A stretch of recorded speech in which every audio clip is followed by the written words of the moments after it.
चलो अभी जो नेक्स्ट चैप्टर है वो है ऑडिट ऑफ डिफरेंट एंटिटीज। अब ये डिफरेंट एंटिटीज, इस पे 6 से 7 एंटिटीज को लोग ने सिलेबस पे दिया हुआ है कि ये एंटिटीज का ऑडिट तुम लोग कैसे करो।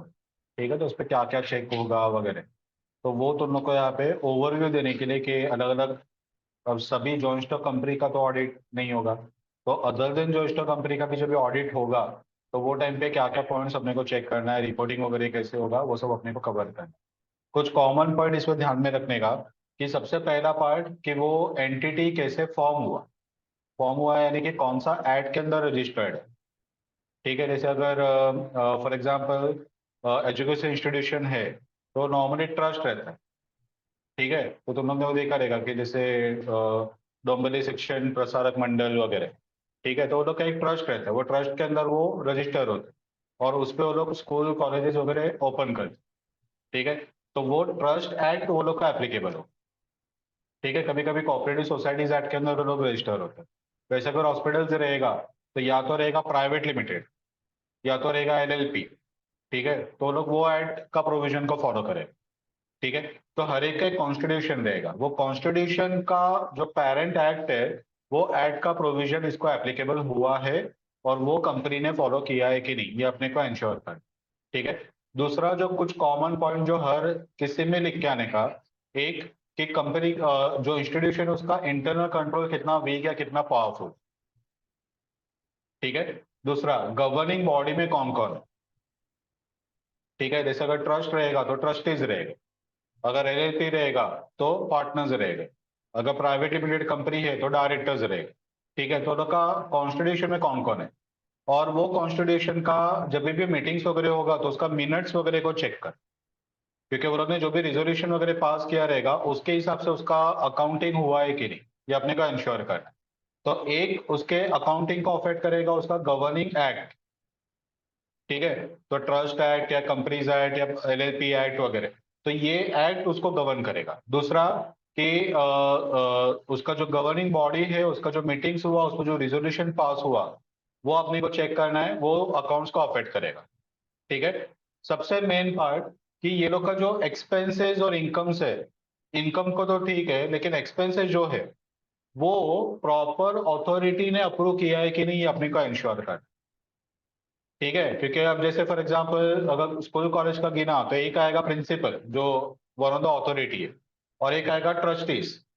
अभी अगर सपोज कुछ असेट खरीदना है, नया बेंचेस खरीदना है, नया बोर्ड खरीदना है, कंप्यूटर खरीदना है, प्रिंटर खरीदना है, तो प्रिंसिपल को पावर है क्या कि ट्रस्टी को ही पूछना पड़ेगा कितने अमाउंट का एक्सपेंडिचर प्रिंसिपल अप्रूव कर सकता है, कितने अमाउंट का एक्सपेंडिचर ट्रस्टीज अप्रूव कर सकते हैं। ठीक है, तो ये अपने को मेन चेक करना है कि वो जिसने भी अप्रूव किया उसके पावर के अंदर वो आता है कि नहीं आता। जो भी असेट्स रहेगा वो कंपलसरी इंस्टीट्यूशन के नाम पे रहना चाहिए। ठीक है, असेट का सेफ गार्डिंग रहना चाहिए, यानी कि वो फिजिकली असेट वो इंस्टीट्यूशन के पास अवेलेबल रहना चाहिए। ठीक है, तो ये छोटे छोटे जो पॉइंट्स है ये दोनों को लिख के आना है मेन। जब भी रिसिप्ट साइड आएगा तो रिसिप्ट साइड का प्रॉपर कैश बुक का एंट्री है कि नहीं, ये दोनों का इंश्योर कर। यानी कि रिसिप्ट आया, पैसा आया तो वही टाइम पे रिसिप्ट इश्यू करते हैं कि नहीं, वो सीरियल नंबर वाइज है कि नहीं, और उसका कैश बुक में एंट्री है कि नहीं। ठीक है, ये तीन चीजें दोनों को चेक करना है। तो ऐसे कॉमन पॉइंट्स है ना, वो दोनों को हर ऑडिट में लिख के आने का, ऐसे नहीं कि जस्ट ये यहाँ पे। इवन कंपनी का भी जो पहले का टॉपिक हमने स्किप किया है उस पे भी आया, तो यही कॉमन पॉइंट, इंटरनल कंट्रोल है कि नहीं। ठीक है, और वो असेट फिजिकली कंपनी के नाम पे है कि नहीं, फिजिकली अवेलेबल है कि नहीं, कैश बुक में एंट्री है कि नहीं। ठीक है, उसका प्रेजेंटेशन वगैरह प्रॉपर है कि नहीं, अगर फिक्स एसेट है तो उसके ऊपर डिप्रिसिएशन बराबर से चार्ज किया कि नहीं। ठीक है, तो ये सब जो कॉमन पॉइंट्स है वो हर जगह पे चिपका के आना। क्लियर। चलो अभी देखो, पहला इंस्टीट्यूशन है एजुकेशनल इंस्टीट्यूशन। अब इसके बारे में क्या बोला है, सबसे पहले फर्स्ट लाइन में देखो कि ये सोसाइटीज रजिस्ट्रेशन एक्ट 1960 के अंदर रजिस्टर होगा या तो पब्लिक ट्रस्ट एक्ट के अंदर रजिस्टर होगा। ठीक है, और उसके अलावा मिनिस्ट्री ऑफ एजुकेशन ये इंडस्ट्री को अफेक्ट करे। ठीक है, अब ये एजुकेशन इंस्टीट्यूशंस जनरली या तो रहेगा प्राइवेट सेक्टर या तो रहेगा recognised by universities and approved authorities, UGC या फिर यूनिवर्सिटीज वो लोग का अप्रूव्ड रहेगा, यानी कि ग्रांट मिला रहेगा या तो विदाउट ग्रांट रहेगा। ग्रांट मिला यानी कि उसका एक्सपेंसेस का कुछ पार्ट वो गवर्नमेंट इनकर करती, ठीक है। तो वैसे इंस्टीट्यूशन में कंपलसरी है कि दोनों को फीस एक पर्टिकुलर लिमिट तक ही रखना अलाउड है। अब जैसे यहाँ पे ओपेंडा का कॉलेज है वो ग्रांटेड है, तो वहां पे हमारा जो मेरे टाइम पे जो फीस था वो 11 स्टैंडर्ड का हार्डली कुछ पूरे साल का 325 या 350 रुपीज था, फुल ईयर का, ठीक है। सेकेंड 12 स्टैंडर्ड का भी उतना ही। बाद में एफ में जाने के बाद सडनली वो फीस होगा कुछ 1050 के आसपास, और वैसे फीस वो 3 साल के लिए कंटिन्यू चलते रहा। लेकिन वही प्राइवेट कॉलेजेस जो है वो लोग वही सेम कोर्स के लिए 15-16 हजार रुपया वो टाइम पे भी चार्ज कर रहे हैं। तो ये ग्रांटेड और नॉन ग्रांटेड का डिफरेंस है। अगर ग्रांटेड रहेगा तो तुम लोग ज्यादा फीस चार्ज नहीं कर सकते, क्योंकि तुम लोग का एक्सपेंसेस का मेजर पार्ट जो है वो गवर्नमेंट इनकर कर रहा है, तुम लोग को ज्यादा फीस क्यों चाहिए। लेकिन अगर प्राइवेट कॉलेज है तो पूरा एक्सपेंस हम लोग को ही पे करना है, तो अगर तुम लोग इतना कम फीस में इंस्टीट्यूशन चलाने को बोलोगे तो पॉसिबल नहीं है, ठीक है। क्योंकि अगर 300-400 रुपया अगर फीस बोला, 500 रुपये भी फीस बोलो, चलो इतने टाइम में वो फीस बढ़ गया 500 रुपया बोला, तो 500 रुपये इंटू 500 स्टूडेंट भी रहेगा तो 25,000 रुपया होगा। अब 25,000 साल का फीस में प्रोफेसर का 1 महीने का पगार नहीं निकलेगा। समझ में आया। तो इसके लिए ये प्राइवेट इंस्टीट्यूशन का फीस ज्यादा रहता है और ग्रांटेड वाले का कम रहता है।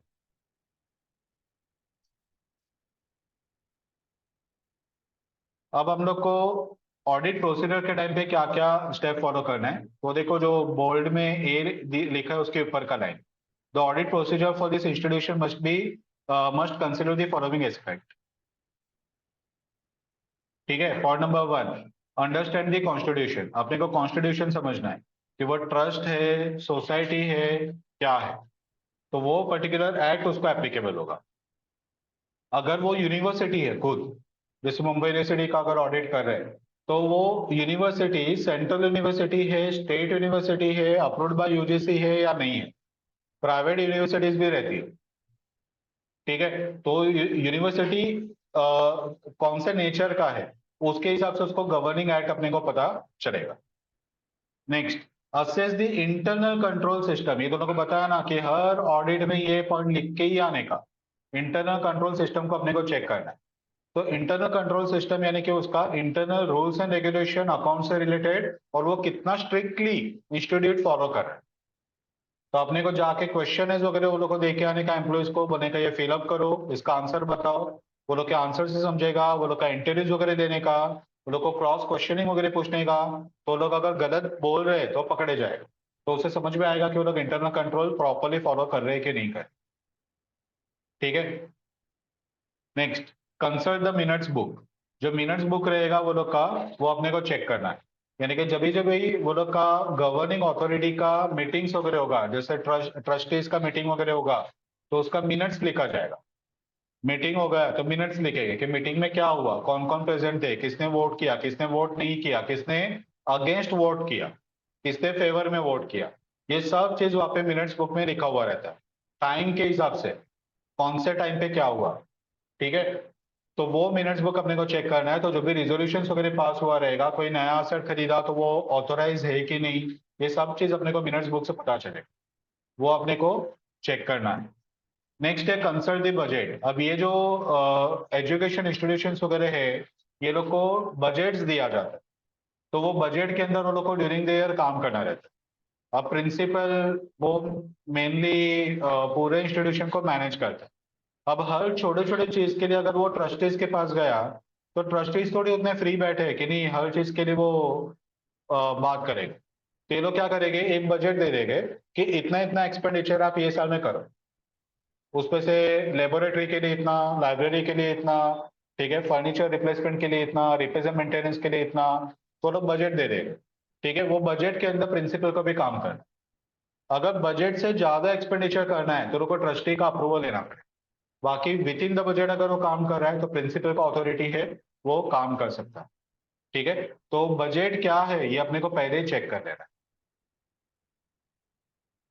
अभी रिसिप्ट साइड का ट्रांजैक्शंस, अब ये लोग बच्चे लोग से tuition fees, admission fees, other fees, ऐसा अलग फीस कलेक्ट करते, ठीक है।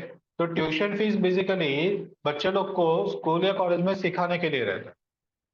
तो इसमें मेनली जो प्रोफेसर्स या टीचर्स फैकल्टीज जो है वो लोग का रेम्यूनरेशन वगैरह इस पे कवर होना चाहिए, तो इसके लिए ट्यूशन फीस चार्ज किया जाता है, ठीक है। तो ट्यूशन फीस को जनरली रेवेन्यू इनकम में काउंट होता है, वो इनकम एंड एक्सपेंडिचर अकाउंट में जाएगा, अगर वो नॉन प्रॉफिट एसोसिएशन है तो एनपीओ है तो, या तो वो जाएगा पीएनएल में अगर वो प्रॉफिट मेकिंग इंस्टीट्यूशन है तो, ठीक है। तो ट्यूशन फीस ये रेवेन्यू इनकम में काउंट होता है। इस पे अपने को मेन ये चेक करना है कि जो भी ट्यूशन फीस वो लोग चार्ज कर रहे हैं वो यूनिफॉर्म रहना चाहिए for all the students. Point number 1, अलग अलग स्टूडेंट को अलग अलग फीस चार्ज कैसा नहीं चलेगा। दूसरा, जब भी ट्यूशन फीस आया तो उन्हें रिसिप्ट वही टाइम पे इश्यू किया, रिसिप्ट का काउंटर फॉलो अपने पास रहना चाहिए।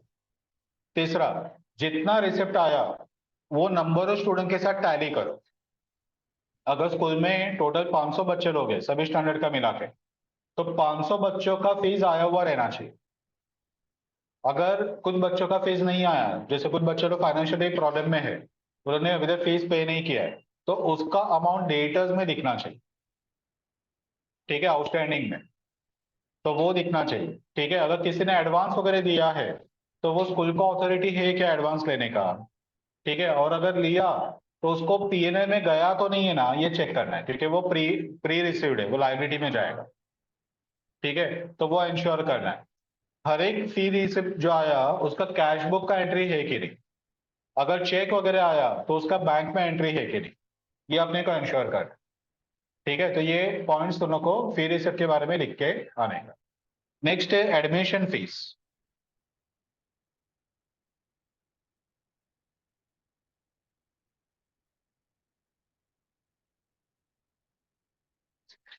एडमिशन फीस, अब एडमिशन फीस ये वन टाइम फीस रहता है, ठीक है। तो दोनों को एडमिशन लेना है तो तुम लोग जस्ट एक बार वो अपना एक एडमिशन का जो अमाउंट है वो पे करो, तो दोनों का नाम परमानेंटली हम स्कूल के रजिस्टर में ऐड कर दिया जाए। बाद में दोनों को हर साल सिर्फ रेगुलर फीस देना है, बाद में हर साल एडमिशन फीस नहीं देना है। तो जनरली ये एडमिशन फीस यानी कि सिंपल टर्म में बोला तो डोनेशन, ठीक है। तो ये डोनेशन अभी ऑफिशियल और अनऑफिशियल दो वे से होता है। एक, कुछ स्कूल्स कॉलेजेस अनऑफिशियली कैश में लेते हैं, तो उसको अकाउंट नहीं करते, वो ट्रस्टीज और प्रिंसिपल के जेब में जाते, ठीक है, वो पूरा ब्लैक मनी, तो वो तो कहीं पे बुक्स पे रिकॉर्ड ही नहीं रहेगा।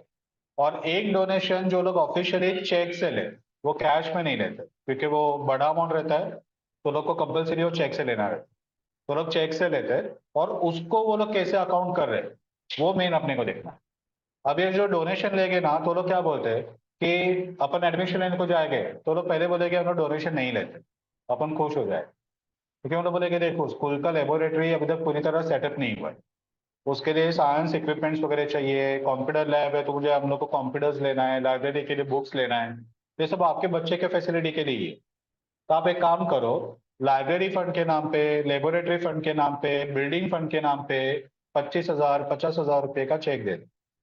हम लोग डोनेशन नहीं ले रहे हैं, लेकिन ये डोनेशन नहीं है, ये आपके तरफ से स्कूल को कंट्रीब्यूशन है कि आपके बच्चे को फैसिलिटी मिले, समझा। तो अगर सपोज बिल्डिंग फंड के नाम पे उन्होंने पैसा दिया, तो उसका पैसा बिल्डिंग के लिए ही यूज होना चाहिए, यानी कि वो बिल्डिंग कंस्ट्रक्ट करने के टाइम पे वो पैसा यूज करो। तो अगर कंप्यूटर लैब के लिए पैसा कम पड़ा, तो बिल्डिंग फंड का पैसा कंप्यूटर लैब के लिए यूज नहीं कर सकते, वो ईयर मार्क फंड होगा, जैसे एनपीओ में तो उन्हें सिखा रहेगा, ठीक है। तो उसका पैसा वही पर्पज के लिए यूज हुआ है कि नहीं, अगर वो फंड क्रिएट किया तो उसका सामने इन्वेस्टमेंट है कि नहीं, इन्वेस्टमेंट का इनकम वही फंड में ऐड हो रहा है कि नहीं, ठीक है। ये एडमिशन फीस पीएनएल में नहीं जाना चाहिए, ये कैपिटल रिसिप्ट में काउंट होगा, समझ में आया, ठीक है, ये लाइबिलिटी में जाएगा। And other fees, other fees में ये लोग कंप्यूटर लैब का फीस लेते हैं, लाइब्रेरी कार्ड का फीस लेते हैं, आई कार्ड का फीस लेते हैं, लेबोरेटरी का फीस लेते हैं, अदर फैसिलिटीज का फीस लेते हैं। अभी आजकल तो नया फैशन निकला है कि तुम लोग को बच्चे लोग को कंपलसरी एक्स्ट्रा करिकुलम एक्टिविटीज में डालना पड़ेगा, तो कराटे क्लासेस का फीस, बाद में स्विमिंग का फीस, डांसिंग का फीस, म्यूजिक का फीस वगैरह, तो अदर फीस जो लोग चार्ज करेंगे वो सबका भी सेम वे रिसिप्ट वगैरह रहना चाहिए, कैश बुक में एंट्री रहना चाहिए, उसका काउंटर फोलियो रहना चाहिए, कितने नंबर ऑफ स्टूडेंट है उसके साथ टैली करके देखना है कि वो फीस उतना आया है कि नहीं। ठीक है, तो ये अपने को चेक करना है। नेक्स्ट है कि अगर कुछ फाइन्स वगैरह कलेक्ट हुआ, ठीक है, तो वो भी उन्होंने प्रॉपर अकाउंट किया है कि नहीं। अब जैसे बहुत सारे स्कूल में ऐसे रहते हैं कि 10 तारीख तक फीस पे करो, अगर 10 तारीख तक फीस पे नहीं किया तो फाइन पेनल्टीज लगेगा। कुछ स्कूल ऐसे भी है कि जो बोलते हैं ना कि हर चीज के लिए फाइन पेनल्टीज चार्ज करते हैं। बच्चा अगर 3 बार लेट आया तो फाइन, नाखून काट के नहीं आया फाइन, हेयर कट नहीं है बॉयज का फाइन, लड़कियों का रिबन नहीं है फाइन। ठीक है, तो वैसे भी स्कूल से हर चीज के लिए फाइन। ठीक है, तो ऐसे जो फाइन्स पेनल्टीज तुम लोग स्टूडेंट्स को चार्ज करोगे वो भी तुम लोग ऑफिशियल चेक से वगैरह रिसीव करना चाहिए, और उसका भी रिसिप्ट इश्यू करना चाहिए। वरना अगर कैश पे रिसीव किया और उसका रिसिप्ट इश्यू नहीं किया तो पूरा ब्लैक मनी में चला। अब वो ट्रेस करना ऑडिटर के लिए इम्पॉसिबल है, क्योंकि उसको पता ही नहीं ना, वो थोड़ी पूरे दिन स्कूल में बैठे रहते हैं कि किसके पास है क्या पैसा रहे, तो वो पकड़ा नहीं जाता। यूनिफॉर्म वगैरह में भी बहुत लूटते हैं।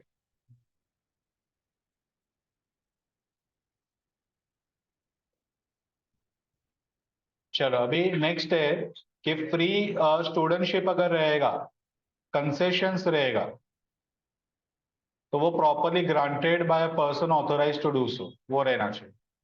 ठीक है, कुछ स्कूल्स में ऐसा रहता है कि डिजर्विंग स्टूडेंट्स को फेज में बहुत हेवी कंसेशन वगैरह देते हैं। ठीक है, स्कॉलरशिप वगैरह प्रोवाइड करते हैं। तो ये अगर है तो वो जो बंदे ने वो स्कॉलरशिप वगैरह ग्रांट किया वो खुद ऑथोराइज है कि नहीं, ये अपने को चेक करना है। और उसके लिए बेसिस क्या, बेसिस क्या है कि कौन से बेस पे तुम लोग वो कंसेशन वगैरह ग्रांट करे। पता चला कि ट्रस्टी का रिलेटिव्स का बेटा या बेटी उसको कंसेशन, बाकी पूरे स्कूल को पूरा फीस, वो आता है लास्ट पूरे क्लास में, मुश्किल से प्रमोटेड पास होता है लेकिन फिर भी कंसेशन में पड़ता है, क्यों, ट्रस्टी का रिलेटिव है। ठीक है, तो ये सब अपने को चेक करना है कि ऐसा तो कुछ घोटाला तो नहीं हो रहा है ना। ठीक है, वैसे ही अगर हॉस्टल अगर वो लोग प्रोवाइड कर रहे हैं, ठीक है,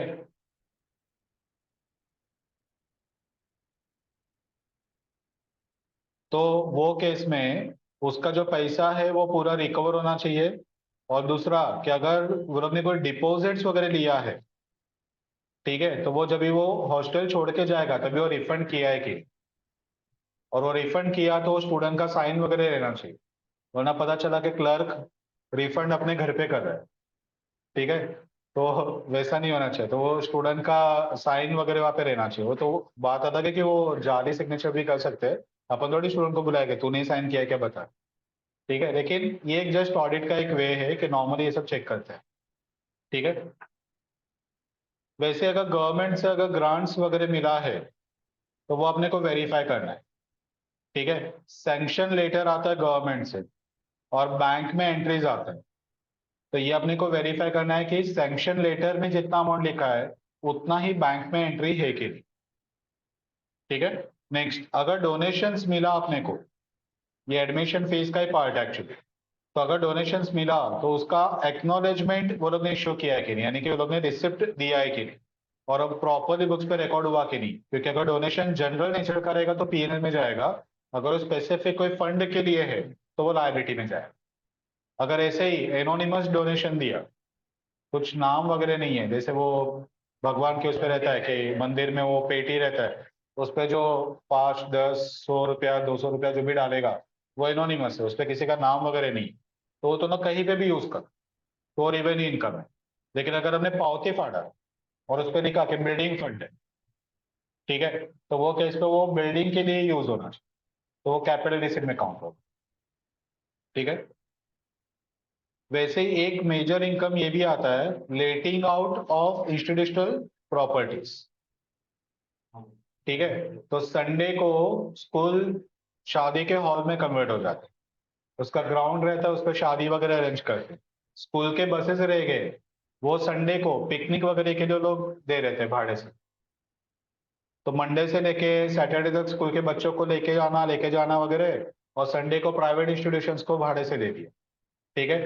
कभी किसी का कॉन्फ्रेंस, मीटिंग, सेमिनार्स, कुछ सेलिब्रेशन वगैरह करना है, किसी को जैसे प्राइवेट क्लासेस वगैरह है, वो लोग को लेक्चर्स वगैरह लेना है, तो इवनिंग के टाइम पे और संडे के टाइम पे वो लोग अपने प्रीमाइसेस को भाड़े से भी देते। तो बेंचेस, बोर्ड, सब कुछ है, तो लोग रेंट पे दे रहे थे। ठीक है, एक दो क्लासरूम जितना दिया उसका पर आवर का रेंट वो लोग चार्ज कर लेते। तो अगर ऐसा प्रीमाइसेस को उन्होंने रेंट पे दिया है, तो उसका भाड़ा उन्होंने प्रॉपरली अकाउंट किया है कि नहीं, उसका ऑथोराइज है कि नहीं। वरना पता चला ट्रस्टी को पता ही नहीं है और संडे को भाड़े से जा रहा है, प्रिंसिपल दे रहा है और प्रिंसिपल अपने जेब में पैसा डाल रहा है। तो ऐसा नहीं होना चाहिए। वाउज the income from endowment and legacies. Endowment fund और लेगेसीज ये क्या रहता है, तो बेसिकली लेगेसीज बोला तो जनरली जो मरने वाले का अंतिम इच्छा जो रहता है, वो विल में लिख के जाता है कि मेरे मरने के बाद में मेरा पैसा ये इंस्टीट्यूशन को डोनेट कर दो। ठीक है। तो अगर ऐसा कुछ है तो उसको बोलते हैं लेगेसीज। तो अगर ऐसा कुछ मिला है तो वो कैपिटल रिसिप्ट में काउंट होगा। ठीक है। तो वो प्रॉपरली अकाउंट हुआ है कि नहीं, ये अपने को चेक करना है। ये पूरा रिसिप्ट साइड हुआ। तो एक क्वेश्चन वो लोग पूछ सकते हैं कि how will you audit the receipt of educational institution. तो उस पर ये सब पॉइंट्स उन लोग को लिख के आने। ठीक है। अभी पेमेंट साइड कैसे चेक करोगे, तो पहला मेजर जो पेमेंट है वो है सैलरीज एंड वेजेस, ये सर्विस इंडस्ट्री है। ठीक है। तो obviously school colleges without professors, without faculties, teachers, ये नहीं चलेगा। तो इसके लिए हम लोग को चेक करना है कि सैलरीज एंड वेजेस कितना पे किया, ऑन पेरोल कितने एम्प्लॉइज है, कॉन्ट्रैक्ट वाले कितने हैं, परमानेंट स्टाफ कितना है। ठीक है। किसको कितना पगार है, वो लोग का जो अपॉइंटमेंट लेटर इश्यू हुआ रहेगा, वो अपॉइंटमेंट लेटर में जितना पगार लिखा है उतना ही पगार ये लोग दे रहे हैं कि नहीं, वो लोग का पीएफ, ईएसआई वगैरह काट के गवर्नमेंट को सबमिट कर रहे हैं कि नहीं। ठीक है। और अगर स्कूल या कॉलेज ग्रांटेड है, तो गवर्नमेंट से कितना ग्रांट आ रहा है, और वो सैलरीज वेजेस के सामने तो लोग सेट ऑफ कर रहे हो के। समझ में आया। ठीक है। तो ये अपने को चेक करना है। तो इन केस ऑफ गवर्नमेंट और एडेड कॉलेज, हम लोग को ये चेक करना है कि जो क्लेम्स है वो बराबर से वो लोग ने डाला है कि नहीं, जो अमाउंट सैंक्शन हुआ उतना वो लोग को मिला कि नहीं। ठीक है। वरना ये लोग क्या करते हैं कि कभी कभी कुछ जगह पे प्रैक्टिकल लाइफ में ऐसा हुआ है, ये एजुकेशन इंडस्ट्री में, कि प्रोफेसर जो क्वालिफाइड है, यानी कि जो नेट सेट का एग्जाम वगैरह जो देना है वो उसे पास किया है, उसको फुल टाइम एम्प्लॉय के हिसाब से लोग अपॉइंट करते हैं। अब पे जो गवर्नमेंट पे स्केल है वो उसको एप्लीकेबल होना चाहिए, 7 पे कमीशन, 6 पे कमीशन, जो भी एप्लीकेबल है वो उसको अप्लाई होना चाहिए। तो ये लोग क्या करते हैं कि वहां पे गवर्नमेंट को बताते हैं कि हमने ये बंदे को परमानेंट एम्प्लॉय करके अपॉइंट किया है, तो गवर्नमेंट से उसका पैसा आना स्टार्ट होता है। लेकिन ये लोग वो एम्प्लॉय को देते ही नहीं उतना, वो कॉलेज बीच पे ही खा जाता है। ठीक है। तो वैसा नहीं होना चाहिए। इसके लिए हम लोग को दो चीजों को चेक करना है। एक, सैंक्शन लेटर कितने का आया है वो एम्प्लॉय के नाम पे, और उतना ही पेमेंट तुम लोग उसको कर रहे हो कि नहीं। यानी कि बैंक पासबुक चेक करना पड़ेगा और एक सैंक्शन लेटर से कंफर्म करना पड़ेगा कि सैंक्शन कितना हुआ और सामने हमने एम्प्लॉय को कितना पे किया। ठीक है। Check the calculation and accounting of arrears of salary. ठीक है। Deduction from salary such as provident fund, income tax, TDS वगैरह। ठीक है। ये अपने को चेक करना है, and it is properly accounted और नॉट, ये अपने को कंफर्म करना है। ठीक है। Point number 2, whether all expenditure associated with a special event like seminars, synopsium has been accounted for by matching the expenditure with regard against the amount obtained from the organization or sanctioned by the institution itself. तो अगर कोई seminar या कोई programme, event, कोई competition वगैरह अगर ये लोग ने अरेंज किया, तो उसके लिए जो सैंक्शन वगैरह आया था, ठीक है, वो सैंक्शन के हिसाब से खर्चा कितना हुआ, सामने उसका इनकम कितना है, वो इनकम साइड में जाए। ठीक है। बहुत बार ये लोग वो कंपटीशन वगैरह अरेंज करते हैं, इसको लोग स्पॉन्सर्स को बुलाते हैं। अब बड़े बड़े कॉलेजेस में होता है कि एनुअल फंक्शन वगैरह होता है, जैसे आईआईटी वगैरह में होता है ना, कि उसका एनुअल फंक्शन वगैरह होता है और वहाँ पे सेलिब्रिटीज वगैरह आते हैं। तो उसका फंक्शन बहुत बड़े लेवल पे होता है, सब लोग पागल होते हैं कि वहाँ पे हम लोग को जैसे तैसे करके एंट्री मिल जाए। जो वहाँ के स्टूडेंट्स उनको तो मिलेगा ही एंट्री ऑब्वियसली, लेकिन बाहर के लोग भी ट्राई करते हैं कि हमको भी एंट्री मिले, क्योंकि वो एकदम होता है कि धमाकेदार ऐसा पूरा प्रोग्राम वगैरह अरेंज होता है। ठीक है। तो वहाँ पे बहुत सारे स्पॉन्सर्स भी आते हैं, बहुत सारे कंपनीज भी आते हैं, क्योंकि बड़े बड़े सेलिब्रिटीज वहाँ पे आते हैं। तो क्राउड बहुत अच्छा खासा रहता है। ठीक है। तो बड़े बड़े कंपनी स्पॉन्सरशिप वगैरह रहते हैं कि ये साल का इवेंट हमारे तरफ से स्पॉन्सर, कोई को स्पॉन्सर्स बने गए। ठीक है। कुछ लोग सिर्फ अपने बैनर्स वगैरह लगाए गए। तो ये सबसे जो पैसा वगैरह आएगा वो लोग का इनकम साइड है, और सामने वो लोग को जो कॉस्ट वगैरह इंकर हुआ, ये सेलिब्रिटी को बुलाया तो फ्री में तो नहीं आएगा। तो वो लोग को जो अमाउंट वगैरह पे किया, स्टेज वगैरह बनवाया, ठीक है, जो बाकी का फैसिलिटीज, खाने पीने का फैसिलिटीज वगैरह जो अरेंज किया, एडवर्टाइजमेंट वगैरह का कुछ किया, तो वो सबका कॉस्ट वगैरह, तो ये सब अपने को चेक कर, ये with in the sanction limit रहना चाहिए और इसका सभी का एक्चुअल बिल्स रहना चाहिए।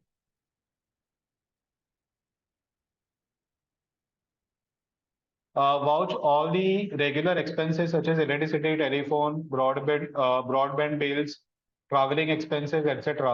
based on the available vouchers and accounting records. तो ये कॉमन पार्ट, सभी एक्सपेंसेस को उसके बिल्स के साथ मैच करके देखना है।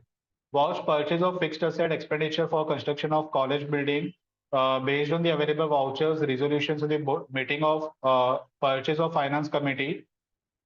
Similarly, utilization of grant for purchase of fixed asset, library books, laboratory equipment must be separately vouched. ठीक है। तो फिक्स्ड असेट का खर्चा वगैरह अप्रूव्ड है कि नहीं, उसका बिल्स वगैरह चेक करो। Vouch the refund of caution deposit from the student based on the receipt and accounting records. Caution deposit से लोग लेते हैं। अब ये मैं जो कॉलेज में था ना, उसमें हर साल फैन चेंज करना पड़ता था।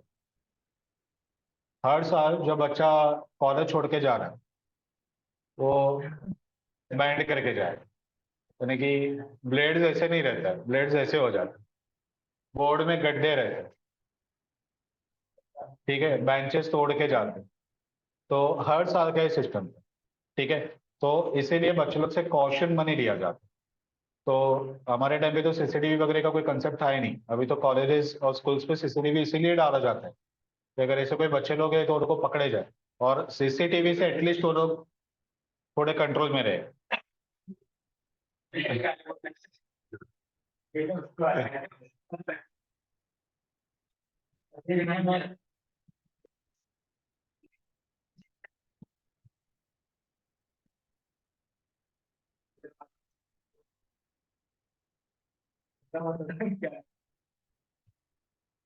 तो ये कॉशन मनी इसीलिए लिया जाता है बच्चे लोग से कि अगर वो लोग ऐसा तोड़फोड़ करके गए तो वो डिपॉजिट मनी वो लोग क्या बोलते हो, रख लेंगे, वो लोग वो वापस रिफंड नहीं करेंगे।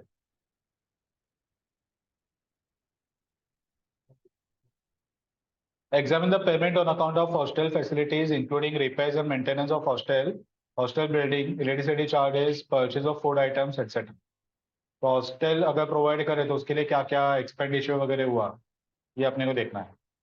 See that investment representing endowment fund for prices are kept separately, and income in excess of prices has been accumulated and invested along with the corpus. अगर कोई एंडोमेंट फंड वगैरह मिला है प्राइजेस वगैरह देने के लिए, अब जैसे अपना सीएमए इंस्टीट्यूट का भी ऐसे होता है कि जो कलकत्ता में ये अपना फेलिसिटेशन होता है ना, तो उसमें वो लोग ने कुछ एंडोमेंट फंड्स यानी कि कुछ अपने पास्ट सीएमए के मेंबर्स है, वो लोग ने लाइफ कंट्रीब्यूशन दिया। ठीक है। तो एक बड़ा सा अमाउंट उन्हें वहां पे दे के रखा है। हर साल वो लोग ने क्राइटेरिया सेट किया है कि जो सब्जेक्ट का टॉपर है, जो ग्रुप का टॉपर है, ठीक है, जो टॉप 3 रैंक्स है, ये सभी को उस पे से कोई ना कोई प्राइज मनी दे। ठीक है।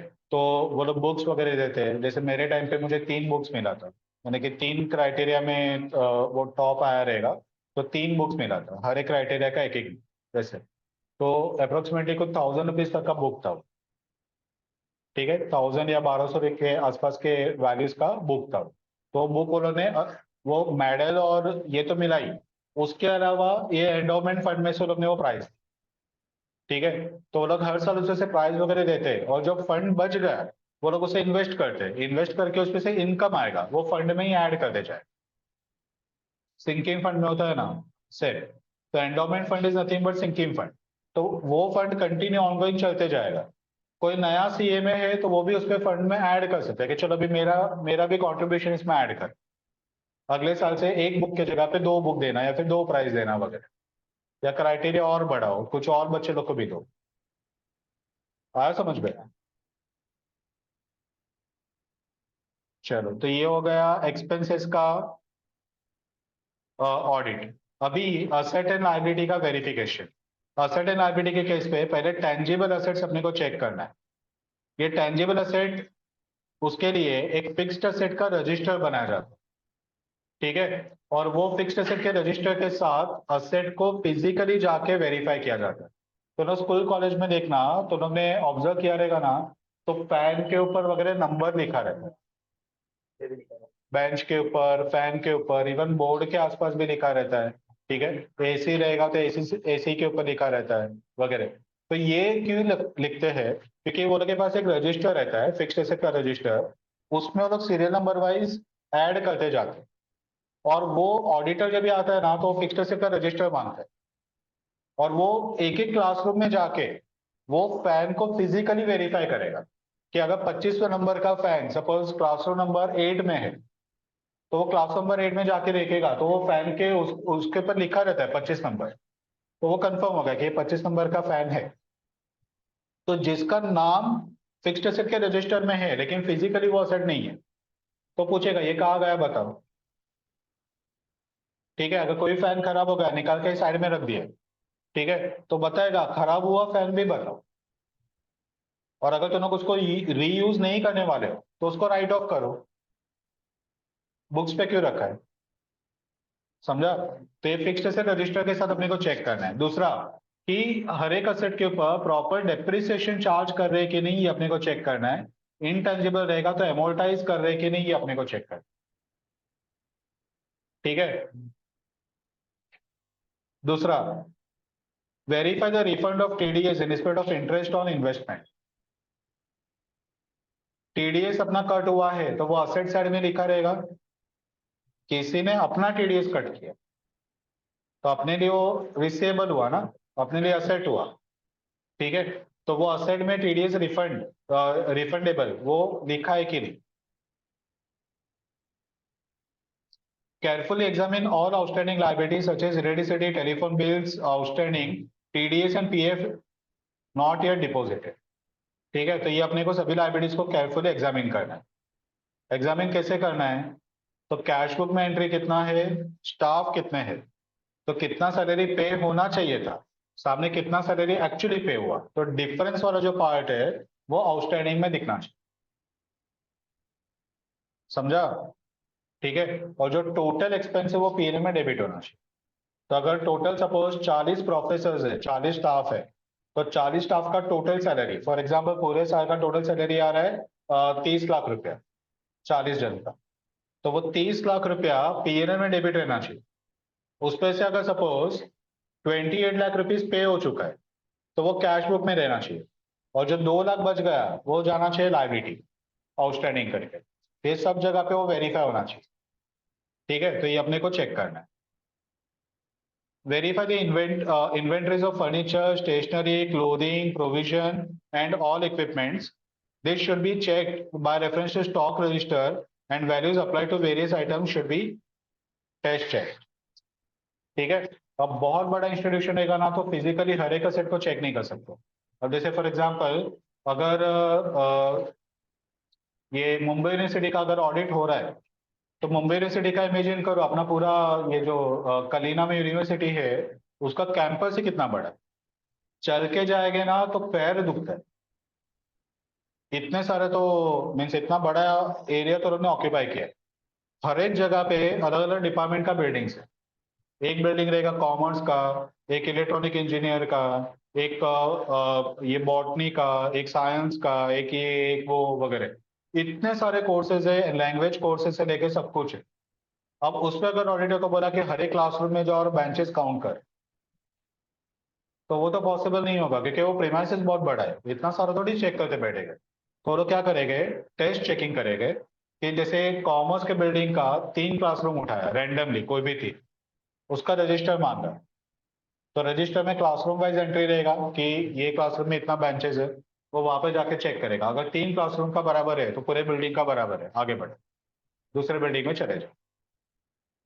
ठीक है, तो वैसे करके टेस्ट चेकिंग बेसिस पे अपने एसेट्स को चेक कर सकते हैं। अब लेबोरेटरी का इक्विपमेंट्स का इमेजिन कर, वहाँ पे केमिस्ट्री से लेके बायोलॉजी, फिजिक्स, हर एक का लैब रहेगा। और वो लेबोरेटरी के इक्विपमेंट्स ही कितने सारे हैं। मुझे फ्रैंकली स्पीकिंग स्कूल लेवल में एक भी लेबोरेटरी का इक्विपमेंट मुझे अभी भी याद नहीं आ रहा है कि जो मैंने यूज किया था मुझे याद है। वो कांच के कुछ आते थे बर्तन वगैरह बस। एक गैस याद है मुझे, कांच के कुछ बर्तन थे जो गैस के ऊपर रख के कुछ करते थे, लेकिन क्या करते थे कुछ याद नहीं ऐसा। तो इमेजिन करो कि जब भी वो कॉलेज यूनिवर्सिटी लेवल पे वो लेबोरेटरीज रहेगा तो उसमें तो कितने सारे इक्विपमेंट्स रहे, तो वो हर एक को चेक नहीं कर सकते। वैसे अगर लाइब्रेरी रहेगा तो बड़े कॉलेजेस का लाइब्रेरीज तो भयानक रहते, भयानक। इतने सारे बुक्स रहते हैं, उसमें से बहुत सारे बुक्स तो इतने पुरानी रहती है कि पेजेस सब अभी निकलना स्टार्ट है, तो लोग उसको सिलाई मार मार के चलाते। तो इतने सारे बुक्स, और वो भी कंटिन्यू हर साल नए बुक्स आते रहते हैं। और इसमें भी अपने कॉलेज के अगर एग्जामिन किया अपन, तो टैक्स जैसे बुक्स वो लोग को हर साल नए लेके आने पड़े। तो पुराने बुक निकालो, नए बुक्स आएंगे वगैरह। ठीक है, तो ये सबको पूरा डिटेल में चेक करना पॉसिबल नहीं है, तो टेस्ट चेकिंग बेसिस पे अपन चेक कर लेते हैं। ascertained system ordering inspection on receipt and issue of provision, food stuffs, clothing, and other equipment is efficient, and all bills are duly authorized and passed before payment. तो ये जब भी ये लोग इश्यू करेंगे, जैसे फूड स्टफ वगैरह issue करेंगे, क्लोथिंग वगैरह इश्यू करेंगे, कुछ अगर जनरल फैसिलिटीज वगैरह है वो जब इश्यू करेंगे, तो वो प्रॉपरली ऑथोराइज रहना चाहिए। वो भी बंदे को हाथ में दे दिया और उसका मिसयूज हो रहा है, वो वैसे होना नहीं चाहिए। कॉलेज में मार्कर्स वगैरह का कैसे होता है, मार्कर इतना भी सस्ता नहीं है। यानी कि वो लोग होलसेल में भी खरीदा तो भी 22 से लेके 25 रुपए के बीच में एक मार्कर आता है। तो 22 रुपए का एक मार्कर, अब एक मार्कर हार्डली 2 से 3 दिन चलता है, उससे ज्यादा नहीं चलता है, उसको इंक डालना पड़ता है। तो कॉलेज वाले क्या करते हैं, वो प्यून का काम है एक्चुअली। तो लोग को इंक डाल के अपडेट करना चाहिए, वो लोग इंक डालते ही नहीं है, डायरेक्टली नया मार्कर निकालेंगे। और वो एक्चुअली रीयूजेबल है। और ये प्रोफेसर्स भी क्या मार्कर उठा के लेके जाते हैं, वापस ला के देते ही नहीं है। तो मार्कर गया वो, तो हर बार नया नया मार्कर, तो मार्कर का कॉस्ट कितना बढ़ जाता है। और वैसे अगर 50-60 प्रोफेसर है पूरे कॉलेज में, और हर एक प्रोफेसर अगर एक एक दो मार्कर रोज उठा के जाता है, तो उसका अगर कॉस्ट निकाला स्टेशनरी का सिर्फ मार्कर का, वही लैक्स में जाएगा। समझा। तो इसके लिए प्रॉपर ऑथराइज बंदे के हाथ में वो जाना चाहिए, यानी कि प्रोफेसर को ही देने का। अगर कोई स्टूडेंट आके बोल रहा है कि वो प्रोफेसर मार्कर मांग रहा है दे दो, तो नहीं देने का, क्योंकि वो स्टूडेंट ने प्रोफेसर तक पहुंचाया कि नहीं वो किसको पता है। ठीक है, तो वैसा सीन है।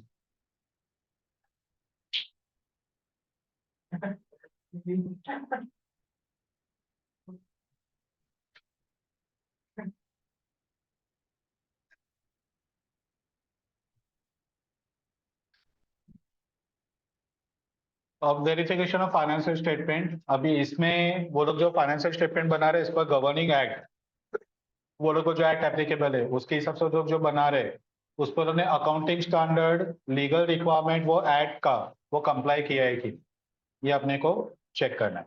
जैसे कोऑपरेटिव सोसाइटी रहेगा तो कोऑपरेटिव सोसाइटीज एक्ट का एक अलग फॉर्मेट है फाइनल अकाउंट का। जैसे उन्होंने बैंकिंग का फाइनल अकाउंट का, इंश्योरेंस के फाइनल अकाउंट का अलग फॉर्मेट सीखा, वैसे कोऑपरेटिव सोसाइटी का एक अलग फॉर्मेट है।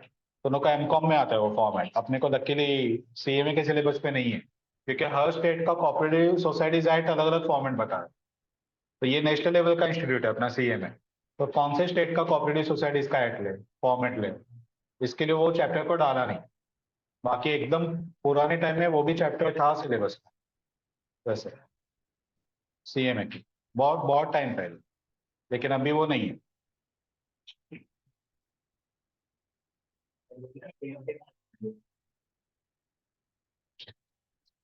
क्या हुआ?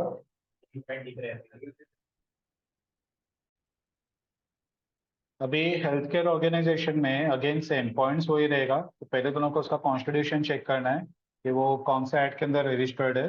वो एक्ट का उसका जो रूल्स रेगुलेशन है वो उसके अकाउंट्स को अफेक्ट करेगा, वो एप्लीकेबल होगा।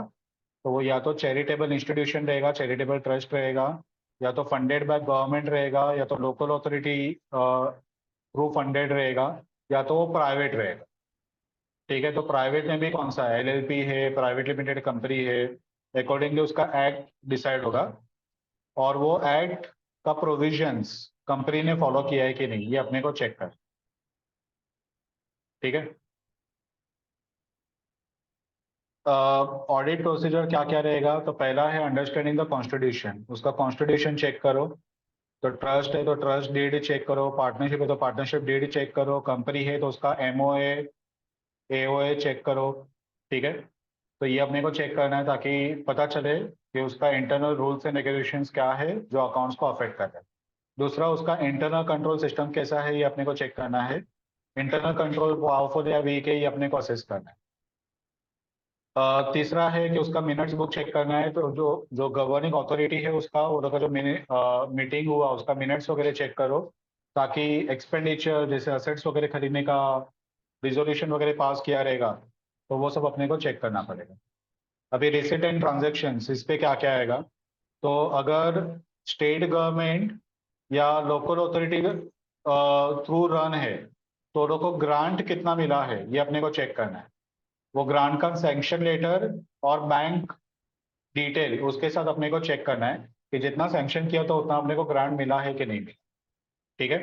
दूसरा, जो पेशेंट से वो लोग पैसा चार्ज करते हैं पेशेंट को, तो उसका कलेक्शन कितना हुआ, और पेशेंट एडमिशन रजिस्टर वो लोग के पास रहता है, और कैश बुक का रिसिप्ट फोलियोज रहता है, उसके साथ अपने को चेक करना है।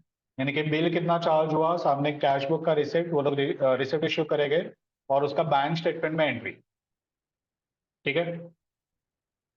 अभी तो बहुत सारे लोग वो कैश कहना ही बंद कर दिया, जो डॉक्टर्स है बोलते कि सॉरी, जीपे वगैरह लेना बंद कर दिया, उधर पूरा कैश ही चाहिए।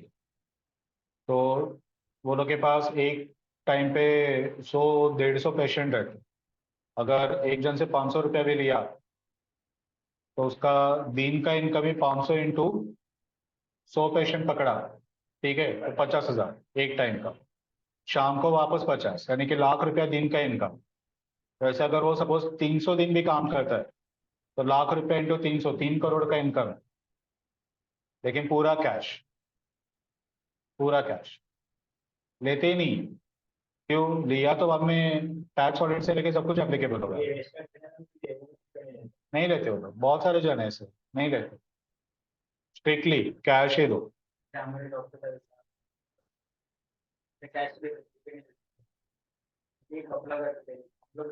जो बॉम्बे का होलसेल मार्केट है वो भी पूरा कैश पे चलता है। तुम लोग 2 लाख का भी गुड्स लो कैश, जीपे का कंसेप्ट ही नहीं।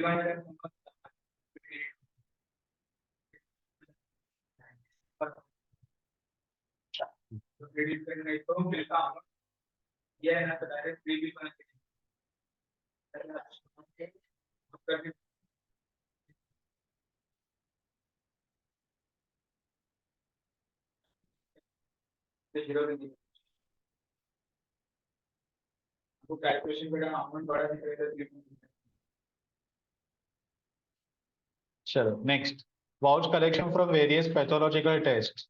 ठीक है, काउंटर फॉलोअर्स के साथ उसको मैच करना है। अब इसे बहुत सारे हॉस्पिटल का खुद का इन हाउस पैथोलॉजी रहता है, और कुछ लोग का आउटसोर्सिंग रहता है।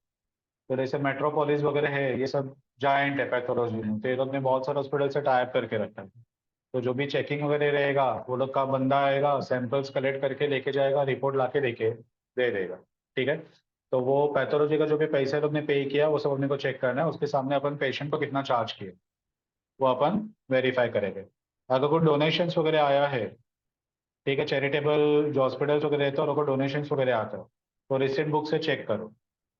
वैसे ही अगर हॉस्पिटल में गेस्ट हाउस वगैरह का फैसिलिटी है, बहुत सारे हॉस्पिटल में से होता है कि पेशेंट एडमिट होता है लेकिन उसके रिलेटिव्स कहाँ रहे, तो हॉस्पिटल का खुद का गेस्ट हाउस भी रहता है, तो वो गेस्ट हाउस वो लोग रेंट पे रहते हैं, तो उसका रेंट का जो रिसिप्ट है वो अपने को चेक करना है। ये सब अपन इनकम साइड कवर करते हैं। वैसे अगर इन्वेस्टमेंट का इनकम मिला, इंटरेस्ट या डिविडेंड वगैरह मिला इन्वेस्टमेंट का, तो इन्वेस्टमेंट के रजिस्टर के साथ चेक करना है, बैंक में एंट्री के साथ वेरीफाई करना है। अगर लेगेसीज या डोनेशंस आया तो वो भी अपने को चेक करना है एग्रीमेंट के साथ, यानी कि जो लेगेसी का एग्रीमेंट हुआ रहेगा उसे जो विल बनाया रहेगा वो विल के साथ चेक करो, उसका बैंक में एंट्री चेक करो, अकाउंटिंग चेक करो कि वो कैपिटल रिसिप्ट के हिसाब से बताया है कि नहीं बताया।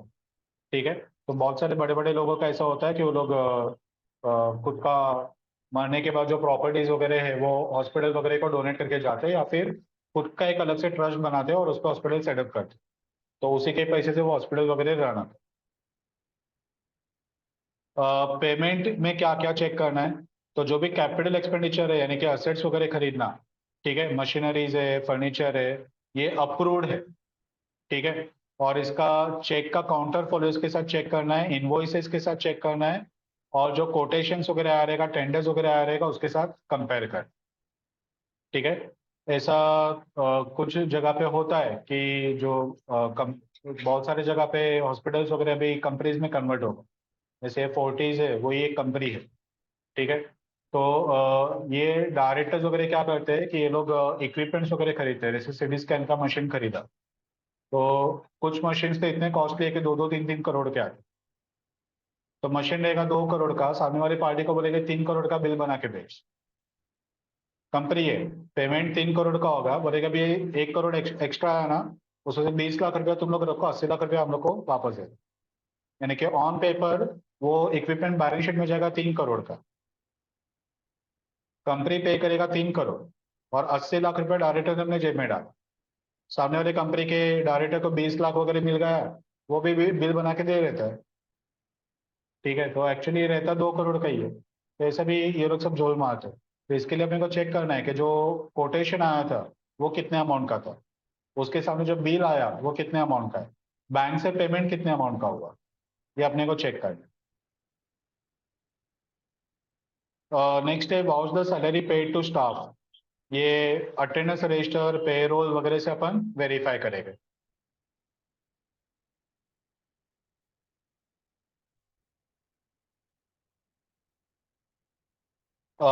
नेक्स्ट है डॉक्टर्स का जो रेम्युनरेशन रहेगा वो भी अपने को चेक करना है, list of visit and operations perform. तो ये जो डॉक्टर्स रहते हैं हॉस्पिटल के खुद के इन हाउस डॉक्टर्स तो रहते ही है, और उसके अलावा बहुत सारे डॉक्टर्स जस्ट विजिट के लिए आते हैं।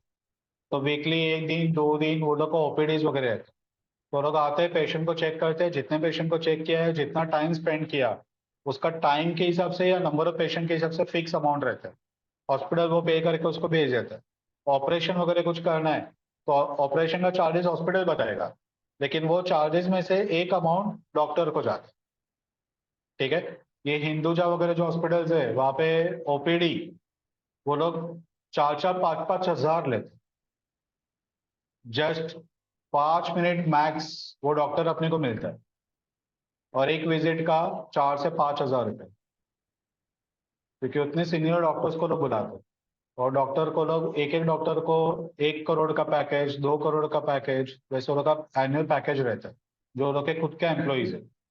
और जो बाहर से आते हैं उनको पर ये कंसल्टेशन 2 हजार रुपया, 1,500 रुपया वगैरह, और वो पेशेंट से लेते हैं 5 हजार रुपये, डॉक्टर को रहते 1,500-2 हजार रुपया। हॉस्पिटल रेप्यूटेड है तो हॉस्पिटल को भी अपना इनकम चाहिए, बाकी का पैसा हॉस्पिटल के जेब में, वैसे। तो वैसा सिस्टम है। कुछ डॉक्टर्स जेन्यूनली बहुत ज्यादा पैसा चार्ज करते हैं, बहुत ज्यादा, यानी कि वो लोग एकदम एक्सपर्ट है, वो लोग का नॉलेज का पैसा है, ऑब्वियसली टाइम का पैसा नहीं है। वो लोग अपने नॉलेज यूज करके जो कंसल्टेशन दे रहे हैं उसी का वो लोग पैसा चार्ज कर रहे हैं। तो कितने मिनट में कंसल्ट किया वो मैटर नहीं करता है, प्रॉपर डायग्नोज किया और उसका ट्रीटमेंट दिया वो मैटर करता है, वो लोग उसी का ही पैसा लेते हैं। तो 2-3 मिनट कभी कभी वो लोग दे के 10-12 हजार रुपया भी वो लोग चार्ज कर लेते हैं, अपन कुछ नहीं बोल सकते क्योंकि लोग के नॉलेज का पैसा है। चलो next, verify the purchase of pathology test kit, x-ray plates and other consumables based on the tender order placed and invoices received. इसमें जो ऑक्सीजन का बॉटल्स वगैरह आता है, ठीक है, उसका पैसा, पैथोलॉजी का जो स्ट्रिप्स वगैरह आता है उसका पैसा, जो सिरिंज वगैरह आता है, सलाइंस वगैरह आता है, वो सब का पैसा, ये सब अपने को चेक करना है, ठीक है। Vouch all other overhead expenditure like telephone, electricity bill, fuel bill वगैरह based on the appropriate documentary evidence।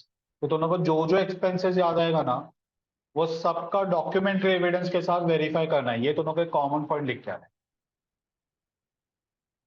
ठीक है। स्कूल रहेगा तो बुक्स वगैरह का लिखने का, कंप्यूटर वगैरह का लिखने का, ठीक है। हॉस्पिटल रहेगा तो डॉक्टर का चार्जेस, ठीक है, पैथोलॉजी का चार्जेस, ये ऑक्सीजन वगैरह इक्विपमेंट्स का जो कंज्यूमेबल्स है, वो सब दोनों को लिख के आने हैं, ठीक है। तो दोनों का पॉइंट हो जाएगा।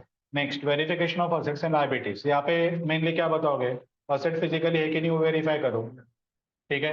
उसका बुक्स में एंट्री है कि नहीं, कैपिटलाइज किया कि नहीं, उसको डेप्रिसिएशन का रेट बराबर चार्ज हो रहा है कि नहीं, डेप्रिसिएशन प्रॉपर्ली अकाउंट हो रहा है कि नहीं, ठीक है। तो ये सब अपने को चेक करना है।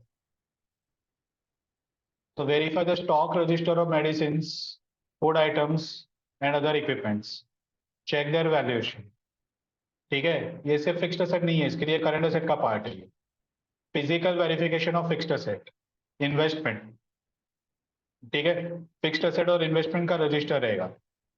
एडिक्वेसी ऑफ डेप्रिसिएशन, ठीक है, and list of all liabilities. Verification of financial statement, यानी कि फॉर्मेट जो है वो एक्ट का फॉलो हुआ है कि नहीं, अकाउंटिंग स्टैंडर्ड फॉलो हुआ है कि नहीं, और स्टैंडर्ड्स ऑन ऑडिटिंग फॉलो हुआ है, ठीक है। हो गए।